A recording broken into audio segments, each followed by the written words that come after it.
Sois béni. Nous avons une jeunesse dynamique. Une jeunesse en mouvement, une jeunesse en action. Et une jeunesse attachée à la parole de Dieu.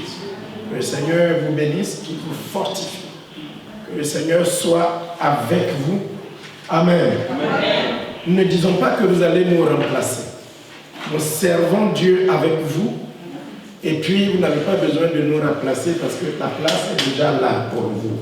Amen. Amen. Vous êtes les pasteurs, les apôtres, les prophètes, les prophétesses, les rachetés de Dieu. Amen. Amen. Et c'est comme ça que l'Église fonctionne. Amen. Avec des hommes, des femmes, des évangélistes, des serviteurs de Dieu, et la parole de Dieu se propage. Que le nom du Seigneur soit béni. Amen. Chacun a sa place. Et chacun est en train de jouer son rôle. C'est comme le corps. Dans le corps, il y a des parties visibles, il y a des parties aussi qui sont invisibles. Mais tout fonctionne. Amen. Il y a des gens qui évangélisent fort. Il y a des gens qui sont à genoux, matin, midi, soir, pour l'avancement de l'œuvre de Dieu. Il y en a qui prient sans cesse. Il y en a qui louent, qui adorent. Et tout le monde donne pour l'avancement de l'œuvre de Dieu. Voici comment doit être une église. Dans l'amour, dans la joie et dans la paix. Dieu vous bénisse. Amen. Je vais partager quelques 2 à 3 choses, peut-être 3 choses avec vous aujourd'hui. Si je n'ai pas fini, comme vous le savez, je donnerai toujours la suite. Aujourd'hui, je voudrais partager avec vous l'essence de l'Église, l'essence du christianisme. Quand on dit qu'on est chrétien, on dit souvent je suis chrétien. Qu'est-ce que ça veut dire? Quelle est l'essence, la nature même d'être chrétien? Est-ce qu'un chrétien, c'est quelqu'un qui va toujours à l'église? Est-ce qu'un chrétien ou une chrétienne, c'est quelqu'un qui donne des dîmes, 1/10 de ses revenus régulièrement à Dieu, chaque mois à Dieu? Est-ce qu'un chrétien, c'est quelqu'un qui donne des offrandes? Qu'est-ce que c'est que être chrétien? Je suis sûr que chacun de vous ou chacune de vous a sa définition. Je voudrais utiliser la parole de Dieu pour essayer de montrer quelle est l'essence même du christianisme. Et en nous regardant dans ce tableau que je dresserai à travers la parole de Dieu, tu verras, je ne suis pas là pour te juger, je ne suis pas juge. Je ne suis qu'un berger, qu'un pasteur. Mais tu verras au travers de la parole de Dieu si tu es chrétien ou si tu ne l'es pas. Et si tu ne l'es pas, si tu te retrouves dans le tableau, que tu vois que tu n'es pas chrétien, ce n'est pas la peine de te fâcher contre moi, ça ne servira à rien. Si tu te fâchais contre moi, ça ne changera rien, ni à ma vie, c'est ton cœur qui aura mal. Donc si tu vois que tu n'es pas chrétien, conformément à la parole de Dieu, c'est à toi de prier Dieu et de demander à Dieu, fais de moi un chrétien. Amen. Amen. Amen. Parce qu'il y a beaucoup de gens qui vont à l'église, qui se retrouvent dans une salle, dans un lieu, comme nous nous sommes retrouvés là aujourd'hui, mais en réalité, aux yeux de Dieu, ils n'ont rien à voir avec le fait d'être chrétien. D'autres vont dans des lieux comme nous nous retrouvons là, pour se retrouver avec d'autres personnes. D'autres vont pour exprimer ce qu'ils ont dans leur cœur, leur talent, leur beauté. D'autres vont pour aller faire quelque chose. Mais est-ce que tu es un chrétien? Est-ce que tu es une chrétienne? On va prendre la parole de Dieu et nous allons examiner cela ensemble. Prenez votre Bible, pour ceux qui ont leur Bible, et je vais vous lire l'évangile de Jean, le chapitre 10, du verset 1 jusqu'au verset 29. Jean, chapitre 10, du verset 1 jusqu'au verset 29. Une dernière fois pour ceux qui notent, Jean, chapitre 10, du verset 1 jusqu'au verset 29. Je lis. En vérité, je vous le dis, celui qui n'entre pas par la porte de la bergerie, mais qui y monte par ailleurs, est un voleur et un brigand. Mais celui qui entre par la porte est le berger des brebis. Le portier lui ouvre et les brebis entendent sa voix. Il appelle par leur nom les brebis qui lui appartiennent et il les conduit dehors. Lorsqu'il a fait sortir toutes ses propres brebis, il marche devant elles et les brebis le suivent parce qu'elles connaissent sa voix. Elles ne suivront point un étranger, mais elles fuiront loin de lui parce qu'elles ne connaissent pas la voix des étrangers. Jésus leur dit cette parabole, mais ils ne comprirent pas de quoi il leur parlait. Jésus leur dit encore, en vérité, je vous le dis, je suis la porte des brebis. Tous ceux qui sont venus avant moi sont des voleurs et des brigands. Mais les brebis ne les ont point écoutés. Je suis la porte. Si quelqu'un entre par moi, il sera sauvé. Il entrera et il sortira et il trouvera des pâturages. Le voleur ne vient que pour dérober, égorger et détruire. Moi, je suis venu afin que les brebis aient la vie et qu'elles soient dans l'abondance. Je suis le bon berger. Le bon berger donne sa vie pour ses brebis. Mais le mercenaire, qui n'est pas le berger et à qui n'appartiennent pas les brebis, voit venir le loup, abandonne les brebis et prend la fuite. Et le loup les ravit et les disperse. Le mercenaire s'enfuit parce qu'il est mercenaire et il ne se met point en peine des brebis. Je suis le bon berger. Amen. Je connais mes brebis et elles me connaissent. Comme le Père me connaît et comme je connais le Père, et je donne ma vie pour mes brebis. J'ai encore d'autres brebis qui ne sont pas de cette bergerie. Celles-là, il faut que je les amène. Elles entendront ma voix et il n'y aura qu'un seul troupeau, un seul berger. Le Père m'aime parce que je donne ma vie afin de la reprendre. Personne ne me l'ôte, mais je la donne de moi-même.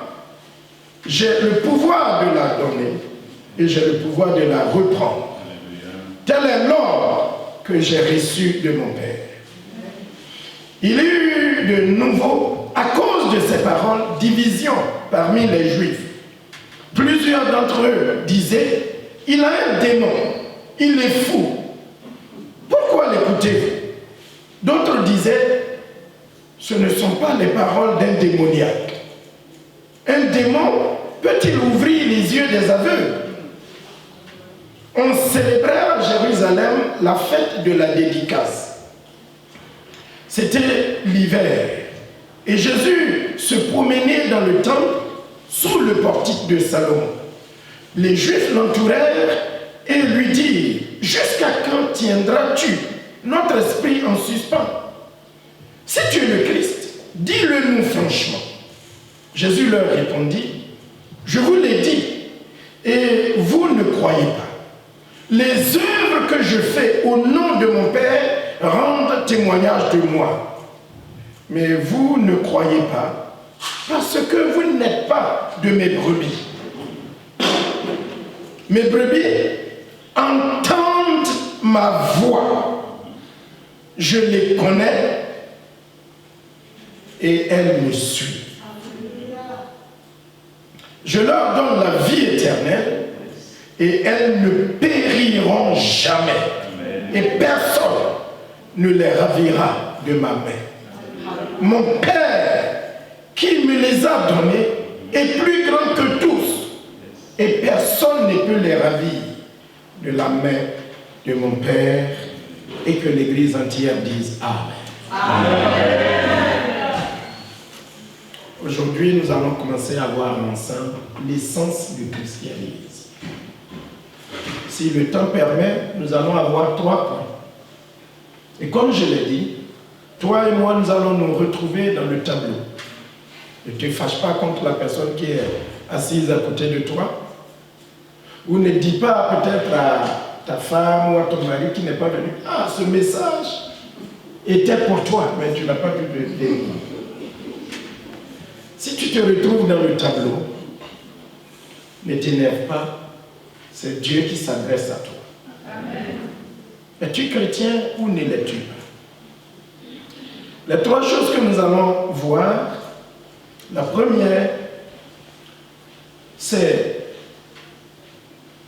Jésus dit, je suis le bon berger, je connais mes brebis. Il utilise le pronom personnel mes brebis. Il dit, en vérité, je vous le dis, celui qui n'entre pas par la porte de la bergerie, mais qui y monte par ailleurs, est un voleur et un brigand.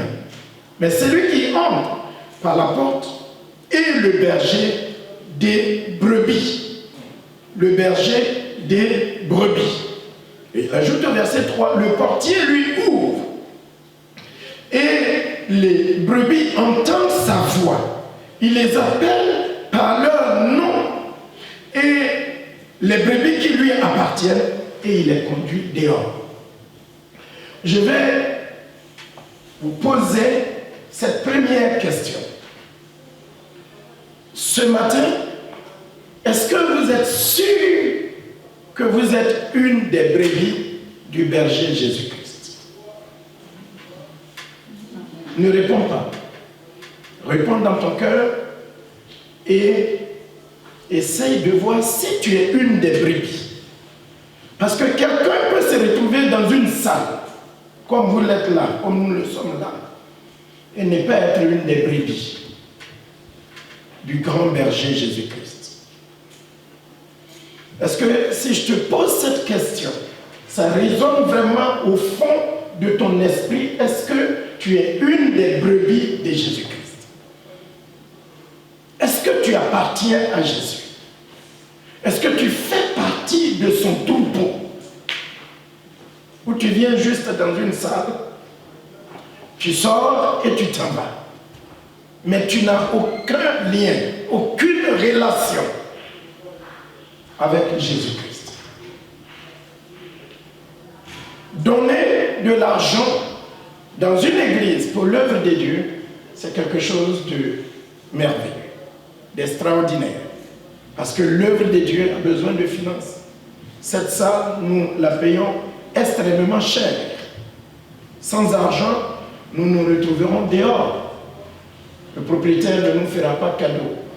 Même pendant ce confinement, je vous le disais il y a quelques semaines en arrière, l'évangéliste a fait un mail au gestionnaire de cette salle pour demander au propriétaire, nous n'avons plus d'activité.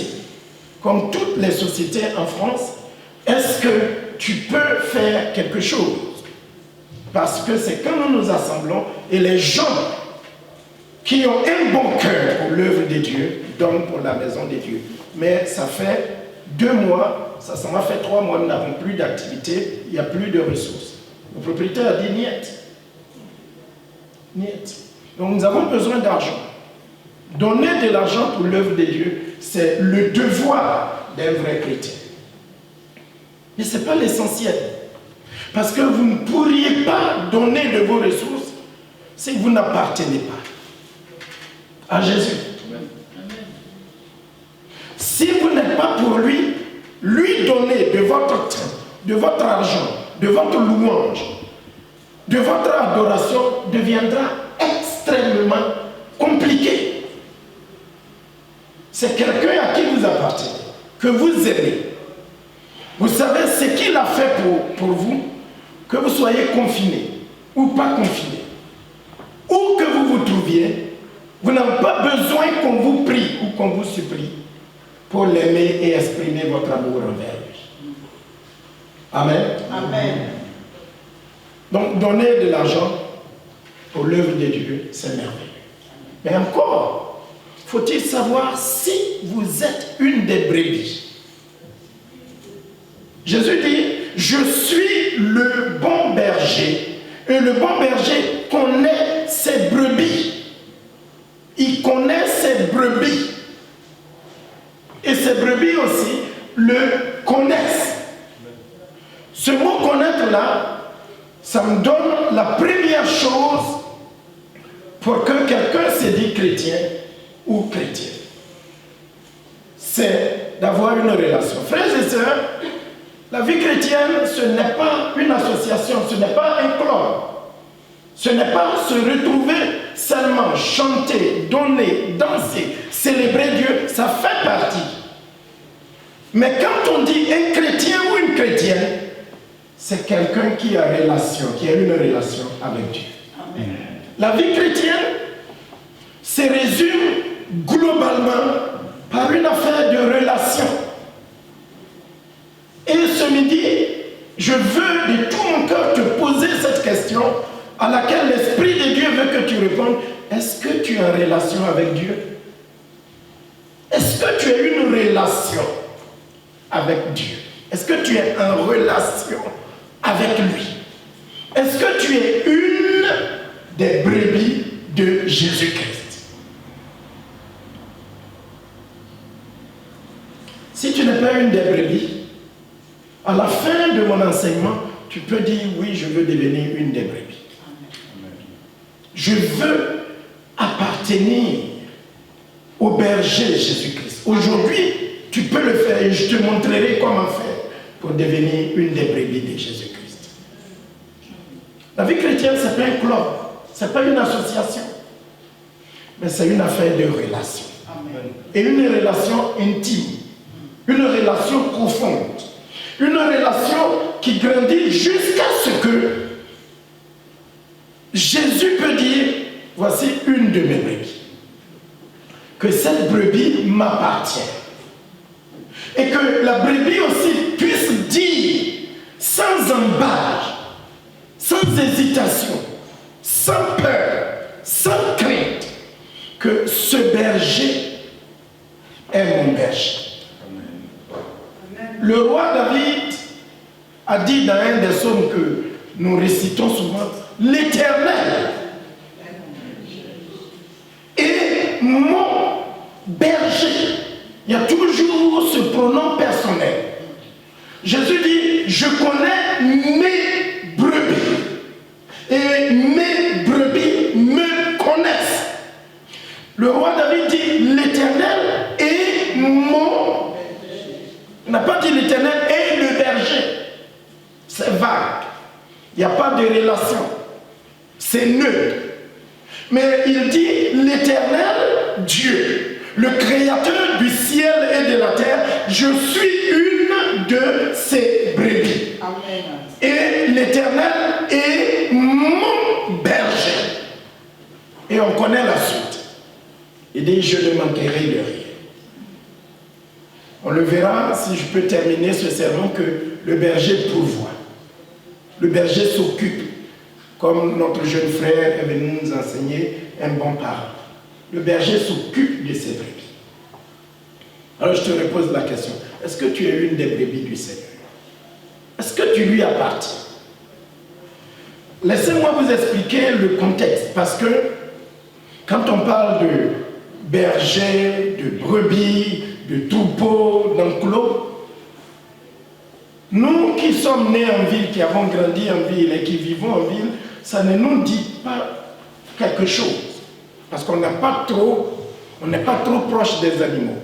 Mais en fait, en Palestine, à l'époque, les bergers peuvent être plusieurs. Il peut y avoir une dizaine de bergers qui vont pour paître leur troupeau dans le désert.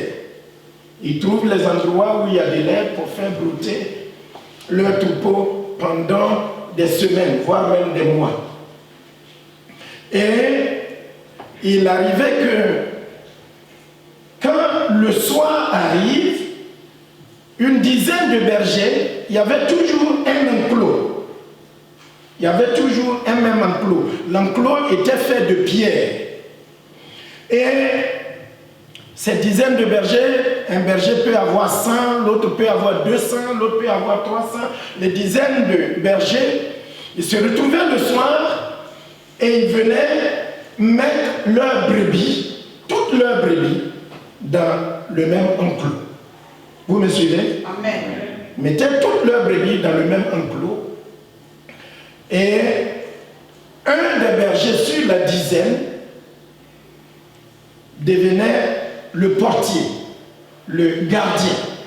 Et les autres bergers allèrent dans les villages environnants pour se reposer, ou pour chercher à manger, ou pour se reposer un peu, pour revenir le lendemain matin. Donc, toutes les brebis se retrouvaient dans le même enclos. Et le portier, le gardien, l'un des bergers qui devenait le gardien, il restait à la porte. En fait, il restait à la porte et il mettait son corps, en fait, comme la porte. Les enclos n'avaient pas de porte en tant que telle, ou alors c'est une petite barrière. Mais de son corps, il va rester là à la porte et il va veiller sur toutes les brebis. S'il y a 1000 brebis qui sont dans l'enclos, il va veiller sur toutes les brebis qui sont dans l'enclos jusqu'au petit matin. Vous me suivez? Amen. Et il reste là, il veille pour que un loup ou un animal dangereux ne vienne pas rentrer dans l'enclos pour tuer les brebis. Donc il était le gardien, il veillait. Et au petit matin, les bergers qui étaient allés en ville ou au village pour aller se reposer, ils vont venir tôt le matin. Et quand ils arrivent tôt le matin, le portier, le berger gardien, il voit le berger qui était venu mettre ses brebis dans l'enclos pour aller au village. Il va le voir et dès qu'il le voit, il reconnaît que c'est l'un des 10 bergers qui est venu laisser ses brebis dans l'enclos pour aller au village la veille. Amen. Amen. Il le reconnaît. Et quand il reconnaît que oui, celui-là est un des bergers, celle-là est un des bergers, etc., dès qu'il a reconnu, il va quitter, il va s'éloigner. Quand on a lu tout à l'heure, je vous ai lu Jean 10, il dit le portier lui ouvre la porte. En fait, il se dégage. Et le berger va rentrer dans l'enclos. Quand il rentre dans l'enclos, il n'y a pas que ces brebis. Il y a des milliers de brebis, puisqu'il y a plusieurs bergers avec leur troupeau. Mais quand il rentre, c'est de là que j'ai parlé de relation.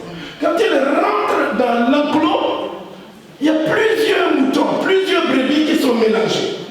Comment reconnaître ces brebis? Comment les brebis vont reconnaître leur berger? Eh bien, il y a quelque chose. Il y a une relation. Amen. Toutes les brebis qui lui appartiennent, lui le berger qui est le vrai berger, toutes les brebis qui lui appartiennent, il a donné à chacune de ces brebis un nom. Il a passé du temps pendant des mois et des mois à les élever, à être avec eux. Et il a donné à chaque brebis un nom. Il y a une relation entre lui et ses brebis qui s'est passée. Donc, qu'ils soient mélangés et qui se trouvent dans l'enclos avec des milliers d'autres brebis, quand il rentre, il va commencer à appeler ses brebis une à une. Vous me suivez? Et quand il appelle ses brebis. Les brebis aussi, ça va venir dans une des leçons que je vais vous donner, ces brebis reconnaissent sa voix. Parce qu'ils ont passé du temps ensemble. Il a passé du temps à les élever, à leur parler, jusqu'à leur donner des noms. Donc quand ils rentrent dans l'enclos, il y a des milliers de brebis. Mais il les appelle par leur nom. Alléluia. Amen. Il les appelle par leur nom. Et quand il les appelle par leur nom, à cause de la relation qui existe entre le berger et les brebis, il dit Paul, Germaine, Anne-Marie, Monique et les brebis. C'est extraordinaire. Peut-être que ça vous dit rien. Dis, mais ces animaux, ces brebis, non, mais c'est extraordinaire. Il faut comprendre les Écritures. Il appelle les brebis. Et les brebis reconnaissent la voix de leur maître à cause de la relation qui existe entre le berger et pas tous les milliers de brebis qui sont dans le clos, mais seulement les brebis qui lui appartiennent. Il dit Paul, la brebis Paul, c'est qui était couché ou était là, se lève et puis elle vient. Marie, elle vient. Kwasi, elle vient. Kojo, elle vient. Catherine, elle vient. Amen. Et toutes ces 100 brebis vont venir. Et lui, il se met devant. Il s'en va et ses brebis. Alléluia. Est-ce que vous avez entendu ça? Amen. Pourquoi les autres brebis ne suivent pas ce berger? Parce qu'il n'y a pas de relation. Il n'y a pas de relation. Elles reconnaissent la voix de leur maître. Elles sentent même l'odeur de leur maître. Il y a eu du temps tellement passé avec eux. Donc, même si les brebis sont des milliers dans l'enclos, la centaine qui lui appartient, il va les appeler une à une. Amen. Elles vont venir. Et puis, elles vont se mettre à suivre le berger. Et le berger prend ses brebis. Il remercie le berger qui a veillé sur eux la nuit. Il prend ses brebis et s'en va les mener. Jésus dit, je suis le bon berger. Je reconnais mes brebis. Et mes brebis aussi font quoi? Me reconnaissent. Alléluia. Amen. Je reviens à ma question. Est-ce que tu es une des brebis de Jésus-Christ? Est-ce que tu as cette relation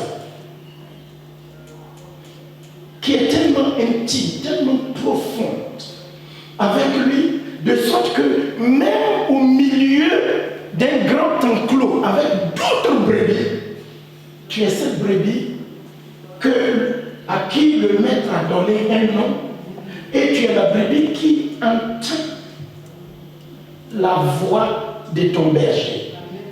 Et quand il t'appelle par ton nom, et tu peux te lever et le suivre. Si cette relation n'existe pas, c'est que tu n'es pas une de ces brebis.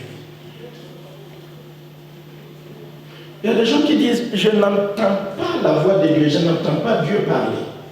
Ce n'est pas parce que tu n'entends pas parler que Dieu ne parle pas.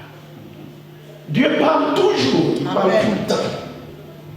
Mais tu n'as pas des oreilles pour entendre, parce que tu n'es pas une de ces brebis. C'est pour cela que l'Écriture dit souvent que celui qui a des oreilles entend ce que l'Esprit dit. Oui, Dieu parle. Mais il parle à ses brebis. Et ces brebis reconnaissent sa voix. Parce qu'il y a une relation tellement affinée. Amen. Une relation tellement intime. Il y a un lien entre le berger et la brebis que même un petit geste, la brebis sait que son maître est arrivé. Je me souviens, il y a 18 années en arrière, mon épouse venait d'accoucher de notre dernier, qui est assis là-bas. Une maison dont la chambre est au fond et le salon est quelque part. On peut être au salon, en train de recevoir, de parler, de causer, et le bébé dormir au fond là-bas dans la chambre, dans son lit, en train de dormir et faire un petit bruit. Nous, on est au salon, en train de parler, de causer, et la maman est en train de dire, mais j'entends mon bébé pleurer. Et je lui dis, mais comment elle fait? Comment elle fait? Qu'est-ce qui lui arrive? Est-ce que quelque chose n'est pas en train d'arriver à ma femme? Elle va aller, et puis c'est vrai que le bébé est réveillé en train de pleurer. Il y a une relation. Il y a quelque chose qui se passe dans son ventre, dans son corps, avec le bébé qui est sorti de son sein. Est-ce qu'il y a quelque chose d'intime qui se passe entre toi et Dieu? Comment elle fait pour entendre la voix d'un bébé au fond d'une chambre dans un lit? Les brebis entendent la voix, reconnaissent la voix de leur berger. Le berger a donné des noms à ses brebis. Comment t'appelles-tu, mon frère? Comment t'appelles-tu, ma soeur? Est-ce qu'il y a quelque chose d'intime entre toi et Jésus, de sorte que, même au petit geste de Jésus, tu entends que Jésus t'appelle? Est-ce que vous reconnaissez le regard d'une mère? Je vais vous expliquer. Mon épouse est là, j'ai eu aussi ma maman qui est décédée. Mais je vois souvent la relation qui existe entre mon épouse et moi et les enfants. Des fois, quand on se réunit, même les grands et le petit dernier, on est quelque part. Peut-être à un certain moment, vous savez, les jeunes, les enfants, ils sont distraits, ils font un peu de bêtises quand ils se retrouvent avec leurs amis ou quelque part. Il suffit que la maman jette un petit coup d'œil. Elle ne parle pas. Elle ne parle pas, elle ne fait pas un geste, elle ne fait pas quelque chose, elle ne se réunit pas. Elle jette un petit coup d'œil. Comme ça. Et l'enfant a compris que je dois arrêter la bêtise. Est-ce qu'il y a des gens ici comme ça qui le disent? Le coup d'œil de maman. Il y a une relation. Cette relation-là est intime. Ce qui fait que même les gestes, le coup d'œil, ou peut-être son pain qu'elle va arranger, ou bien peut-être son pied qu'elle va remuer un tout petit peu sur le sol. L'enfant sait que sa maman est en train de lui dire arrête. Amen. Alléluia. Voilà ce qui existe entre un chrétien et celui qui ne l'est pas. C'est-à-dire, même les petits gestes, les petits faits, les petites choses du Seigneur, la brebis sait que mon berger est là. Mon berger dit de me lever. Mon berger dit de partir. Mon berger m'appelle. Et la brebis se lève et elle vient derrière le berger. Amen. Alléluia. Tel que votre cœur brûle. Vous dites, mais pasteur, comment je fais? Je me suis rendu compte que je ne suis pas l'une des brebis. Parce que moi, je n'entends rien. Je ne vois plus, je ne vois pas les gestes. Je ne sais rien. Cette relation dont tu parles est trop au-dessus de ma tête. Je ne sais pas comment faire pour être une des brebis. C'est simple. Pour être une des brebis du Seigneur, de l'Éternel des armées, tu dois placer ta confiance en Jésus. Amen. Comment devenir chrétien? Comment devenir une des brebis? Comment avoir cette relation qui est tellement intime? Comment faire pour que Jésus te donne un nom et que toi tu aies une relation avec Dieu à travers Jésus-Christ? C'est tout aussi simple. Ce que tu dois faire, c'est de placer ta foi, de placer ta confiance en Jésus-Christ. Et de dire aujourd'hui, Jésus, aujourd'hui, je fais de toi le Seigneur et le maître de ma vie. Et je veux devenir une de tes brebis. Je veux t'appartenir. Je veux que tu me donnes un nom. Et je veux que tu sois au-dessus de ma vie, au contrôle de ma vie. Je t'accepte comme le Seigneur et le Sauveur personnel de mon âme. Et cultive une relation avec lui. Si tu ne l'as pas fait, c'est gratuit. Ça ne se vend pas. Peut-être que tu l'as fait une fois, mais tu t'es éloigné, tu as perdu le petit nom que le Seigneur t'a donné. Tu as perdu la relation que tu as avec Dieu à travers Jésus-Christ. Tu peux le refaire aujourd'hui. Amen. Et devenir une des brebis. Amen. Il ne s'agit pas de venir ici chaque dimanche. Il ne s'agit pas de faire des choses. Et ça suffit, c'est de croire. Amen. De placer ta confiance en Jésus. Amen. D'accepter Jésus-Christ de tout ton cœur, de toute ton âme. Et tu deviens une de ses brebis. Amen. Tu lui appartiendras. Et tu donneras un nom. Amen. De sorte que quand il dit l'homme, tu te lèveras. Amen. Et tu viendras parce qu'il t'a donné un nom. Amen. Il y a une relation intime. Il y a une relation profonde. Amen. Il y a une relation sincère. Amen. Il y a une relation vraie. Et Jésus devient le maître. Jésus devient le Seigneur. Jésus devient le propriétaire. De sorte que lorsque le portier ouvre et qu'il entre et qu'il appelle les brebis qui lui appartiennent, toutes les autres brebis restent. Mais les brebis du vrai berger se lèvent. Ils suivent leur maître. Amen. Amen. Voici la première chose. Es-tu une de ces brebis?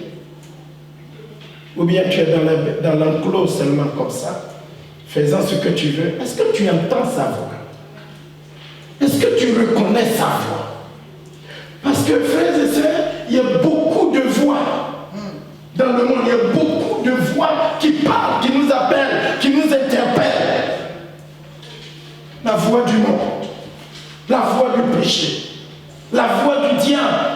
Et si j'avais le temps d'amplifier, vous allez voir que l'autre, que je n'aime pas citer son nom, il aime imiter la voix du vrai berger. L'Écriture ne dit-elle pas que le diable peut se transformer en ange de lumière? Il peut prendre la forme de Dieu. Il peut prendre la voix du berger.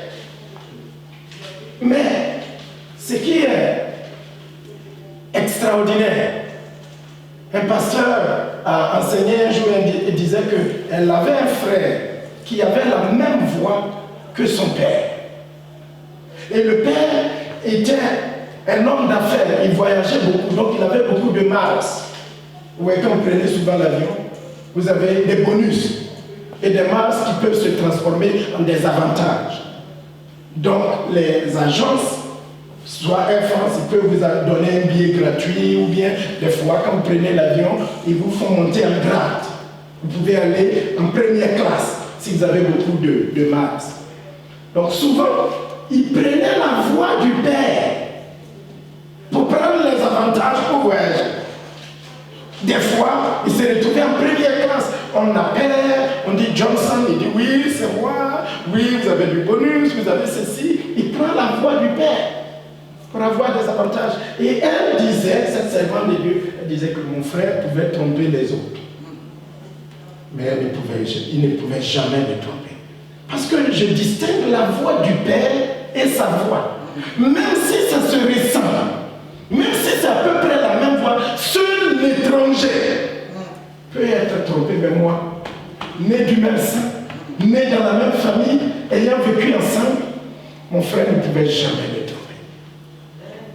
Si vous n'êtes pas une des brebis, vous allez confondre la voix du berger et la voix du mercenaire. Parce qu'il y a l'autre qui parle aussi comme Dieu. Il y a l'autre qui fait semblant, qui imite. C'est à peu près la même chose. mais ce n'est jamais la même chose. Amen. Et quand le vrai berger entre et qu'il appelle ses brebis, même si la voix est simple, même si la voix est à peu près la même voix, les brebis ne suivront jamais Amen. un mercenaire. C'est pour ça qu'il y a beaucoup qui sont dans l'égarement. Parce qu'ils ne reconnaissent pas la voix. Ils ne reconnaissent pas la voix, ils ne discernent pas la voix. Donc n'importe quelle voix les appelle et ils suivent. N'importe qui les appelle et ils s'en vont. Ils n'ont pas de lien.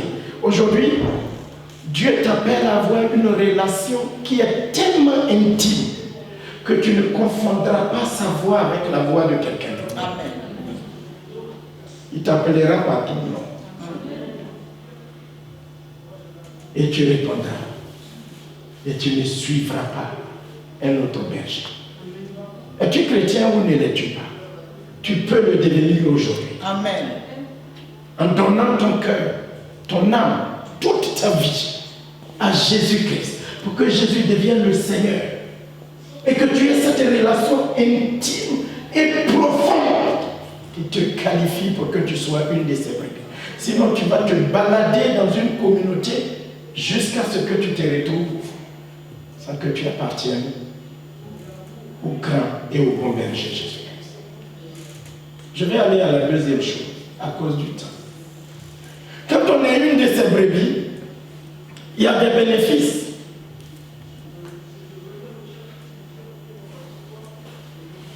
Jésus connaît ses bergers, ses brebis, et ses brebis aussi le connaissent. Ces brebis reconnaissent leur berger. Le verset 3 dit, le portier lui ouvre. Les brebis entendent sa voix. Il les appelle par leur nom, les brebis qui lui appartiennent, et il les conduit. Ce verbe m'intéresse. Donc les brebis appartiennent au berger. C'est la relation. J'ai pris du temps, longuement du temps pour souligner cela. La deuxième chose, c'est que le bon berger non seulement connaît ses brebis aussi le connaissent, mais le bon berger conduit ses brebis. Qu'est-ce que j'ai dit? Le bon berger conduit ses brebis. Oui. Le bon berger conduit ses brebis. Il conduit, il dirige ses brebis. Les brebis ne se dirigent pas elles seules.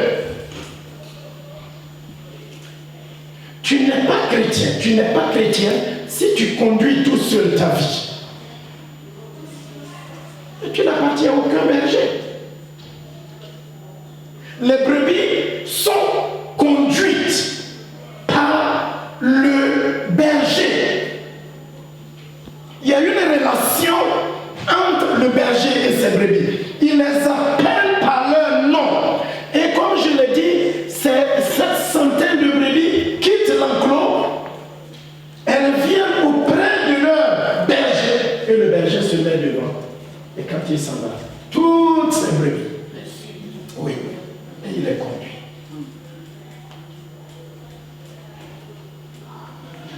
Comment Dieu nous conduit? Quand tu acceptes Jésus-Christ comme le Seigneur et le Sauveur personnel de ton âme et tu mets ta confiance en lui, Dieu envoie immédiatement, automatiquement dans ton cœur la personne que j'ai nommée le Saint-Esprit. Amen. Qui vient habiter dans ton cœur, qui vient transformer ta vie, qui vient changer ta vie. Amen. Tu deviens une des brebis du Seigneur. Tu deviens une des brebis de Jésus-Christ. Et Jésus te conduit par quoi? Je vais citer deux choses. Il te conduit par le Saint-Esprit et par sa parole. Amen. Voici comment Dieu conduit ses brebis.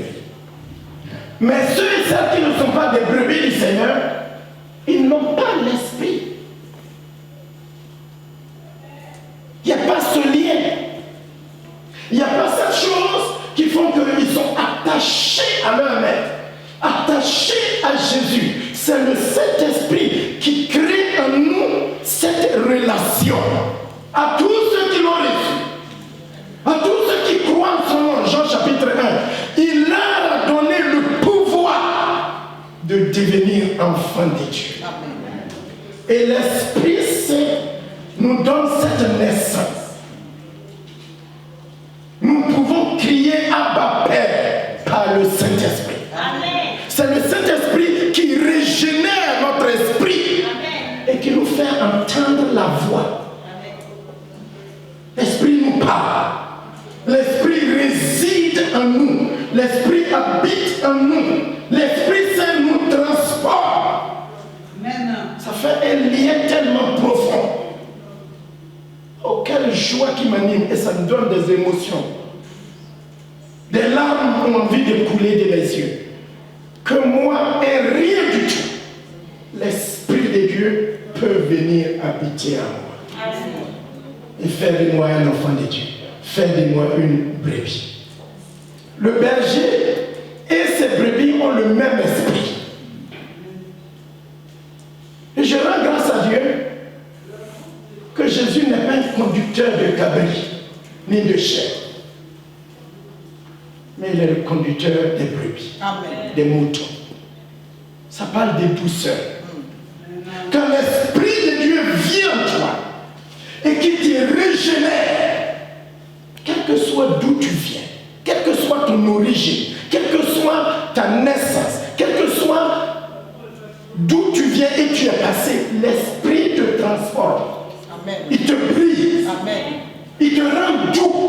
Il te façonne. Amen. Il te donne un cœur nouveau. Amen. Et tu deviens une des brebis. Amen. Et l'Esprit te permet de relationner avec Dieu. Amen. Jean chapitre 4. La parole de Dieu dit quoi? L'heure vient et elle est déjà venue où Dieu cherche de vrais adorateurs qui vont adorer le Père commun. L'Esprit en vérité. Les brebis ont une relation. Et cette relation se traduit par le fait que l'Esprit de Dieu vient habiter en toi. Et c'est lui qui te conduit. C'est lui qui te remplit. C'est lui qui te dirige. Et la parole de Dieu dit que c'est ceux qui sont conduits par l'Esprit de Dieu qui sont enfants de Dieu. Est-ce que tu es rempli de l'Esprit? Est-ce que tu es conduit par l'Esprit? Est-ce que tu es enfant de Dieu ou tu ne l'es pas? Vous voyez, frères et sœurs, l'Esprit habitant en nous, ce n'est pas le parler en langue, hein, seulement, hein, j'aime le parler en langue, c'est un don merveilleux. C'est le langage d'amoureux entre Dieu et ses enfants et ses brebis. C'est un langage que le diable ne comprend pas. Mais c'est devenu un rituel.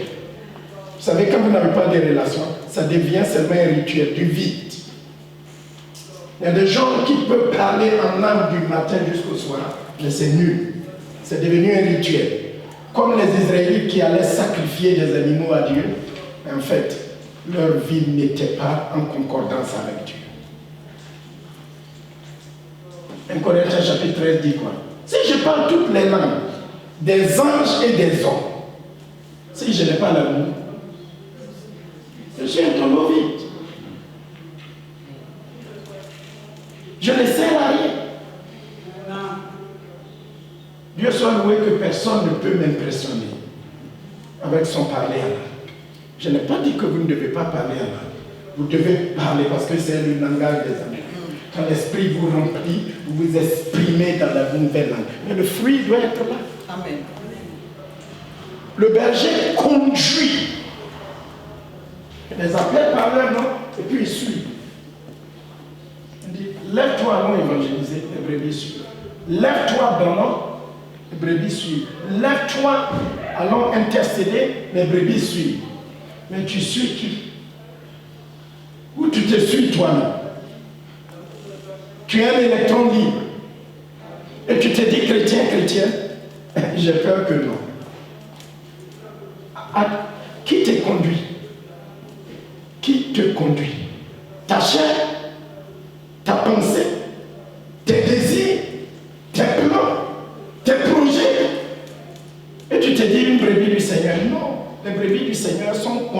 par qui? Oui, mais comment le berger fait pour les conduire? Parce qu'il y a un lien, il y a une relation, il y a l'esprit. L'esprit qui est dans le berger, il a tellement passé du temps avec les brebis qu'il leur a communiqué. Donc quand il arrive net, ces brebis se lèvent, elles se remuent. Et puis dès qu'il bouge, toutes ces brebis le suivent. Est-ce que l'esprit est en toi? Est-ce que le Saint-Esprit t'a rempli? Est-ce qu'il a changé ta vie? Est-ce qu'il a transformé ta vie? Est-ce que tu es conduit par l'Esprit de Dieu? Si tu es conduit par l'Esprit de Dieu, le fruit est là. Amen. Le fruit se voit. Quand on te voit, même quand tu n'as pas parlé, on dit cette dame est remplie du Saint-Esprit. C'est pas trop de bruit.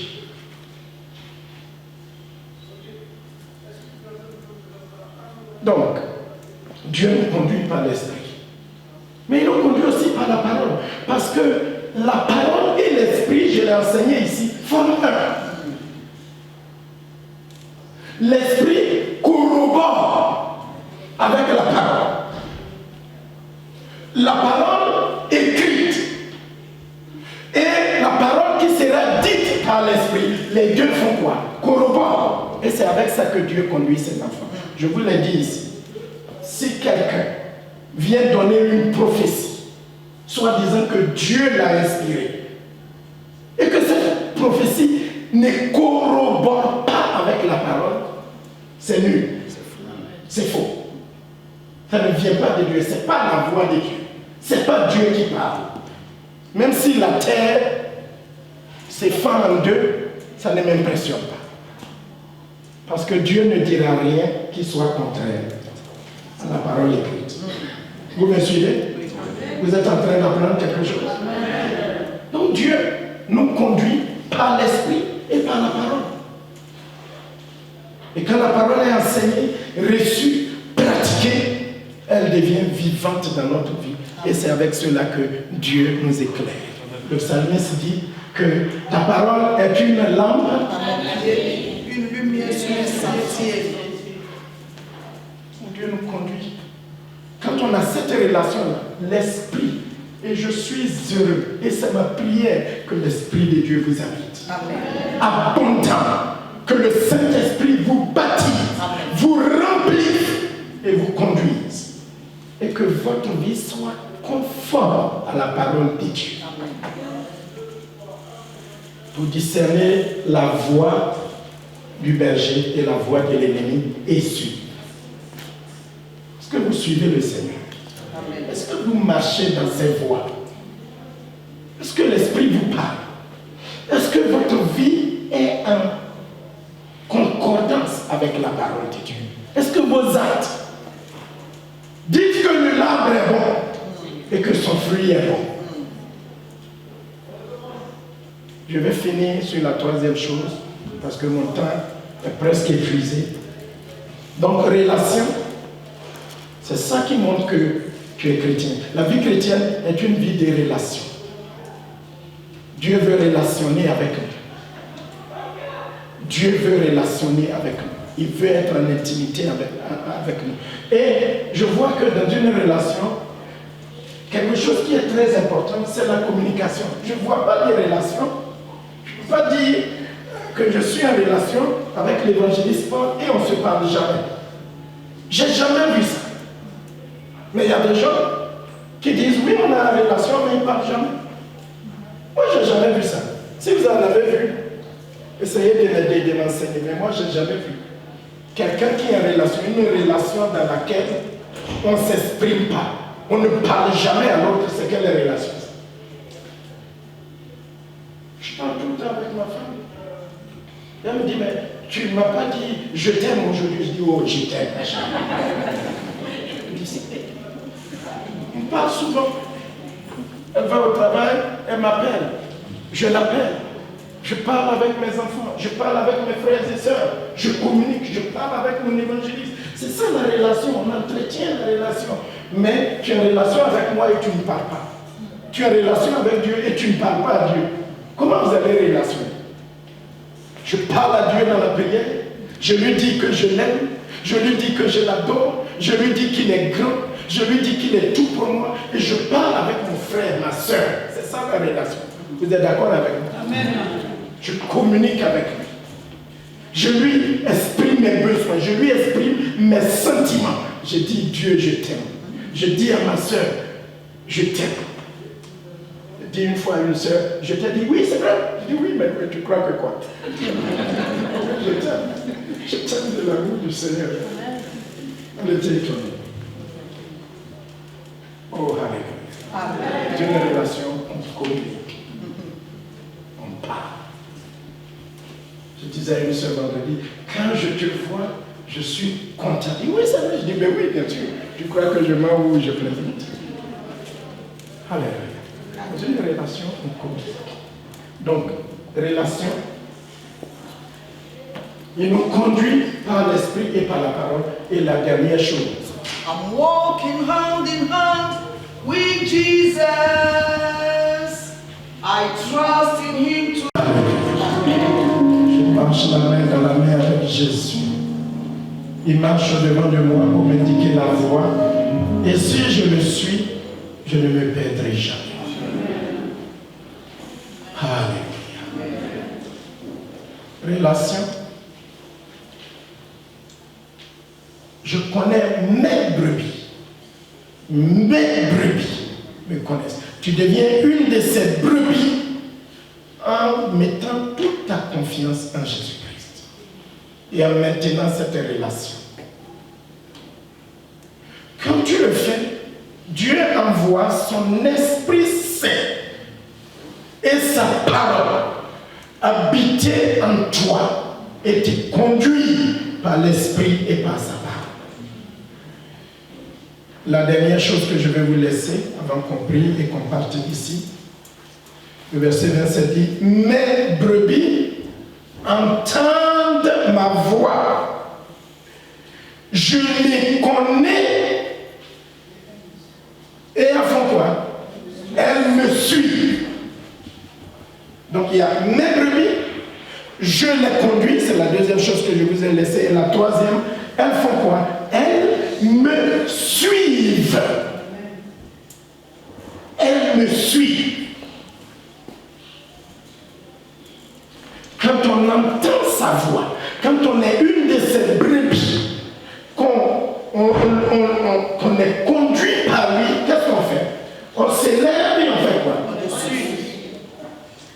Les vraies brebis du bon berger ne suivent pas n'importe qui, ne vont pas après n'importe qui, ne se promènent pas n'importe où, mais elles font quoi? Elles suivent. Aidez-moi à prêcher s'il vous plaît. Elles suivent le bon berger.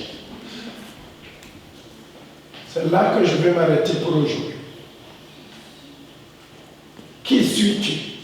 Est-ce que tu suis tes propres convoitises? Parce qu'il y a des gens qui suivent leurs propres désirs, leurs propres convoitises, qui suivent leur volonté. Je fais ce que je veux. Personne ne peut rien me dire. Personne ne peut pas. Je suis moi-même. Tu n'es pas une des brebis du Seigneur. Je suis désolé de te l'apprendre. Les brebis font quoi? Mais suivre qui? Le berger. Quand il entre, les milliers de brebis qui sont dans l'enclos ne suivent pas ce berger-là. Les brebis du Seigneur ne suivront jamais. Jamais un étranger, ni un mercenaire. Parce qu'il peut se transformer en berger. Il peut s'habiller comme le berger, prendre la voix du berger. Mais les brebis, les vraies brebis, reconnaissent la voix. Ils reconnaissent l'odeur. Lorsque le berger arrive, les brebis, il les appelle. Elles viennent. Et quand le berger s'en va, ces brebis sont bas. Je vous ai tout dit. J'espère que tu deviendras chrétien après m'avoir entendu. Et que pour le reste de ta vie, tu ne suivras pas n'importe qui. Amen. Vous savez, frères et sœurs, que l'obéissance partielle, ça équivaut à la désobéissance. Ce que le diable cherche à faire, des gens qui vont à l'église, c'est que ils fassent l'à peu près.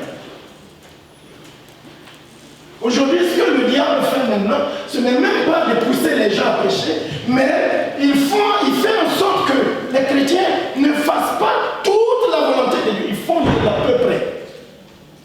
Mais l'à peu près et le vrai ne sont jamais la même chose. Si tu veux le suivre, suis-le aujourd'hui. Amen.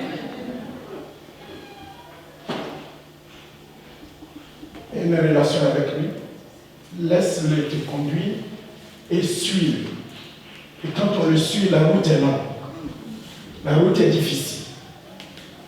Il y a des vallées, il y a des pentes, il y a des moments de difficulté, il y a des moments de douleur, il y a des moments de joie, il y a des moments de joie, de bonheur, il y a des moments d'épreuve, il y a des moments de combat.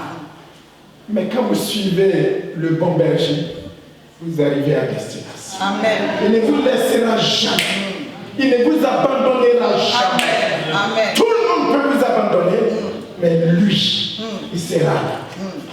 Il donnera sa vie pour vous. Il vous portera, il vous soutiendra, il vous gardera contre les loups et contre les animaux féroces qui viendront contre vous parce que vous le suivez. Amen. Amen. Alléluia. Mais si vous vous éloignez de lui, un loup va se faire passer pour un agneau, se mettre en votre compagnie, et le temps de voir, vous êtes loin et il vous aura mangé.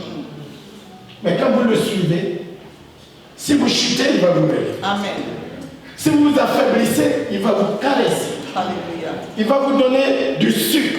Je disais que les bergers, c'est le temps. Sinon, ils passent des heures et des heures et des heures et des heures et des heures avec les brebis. De sorte qu'ils deviennent un. Amen. Intime avec les brebis. Et les brebis sentent l'odeur. Es-tu chrétien ou ne l'es-tu pas? Est-ce que tu le suis? Si tu le suis des fois, et des fois tu t'arrêtes. Si tu le suis des fois, et des fois tu t'éloignes, aujourd'hui, si tu entends sa voix, reviens le suivre. Et suis-le de près. Suis-le pas de loin, mais suis-le côte à côte. Dors dans son sein. Vis dans son sein. Amen. Tu seras protégé. Tu seras gardé. Tu seras béni. Tu seras nourri. Amen. Tu ne manqueras de rien. Amen. Il te portera jusqu'à la fin. Amen. Amen. J'ai fini. Que Dieu vous bénisse.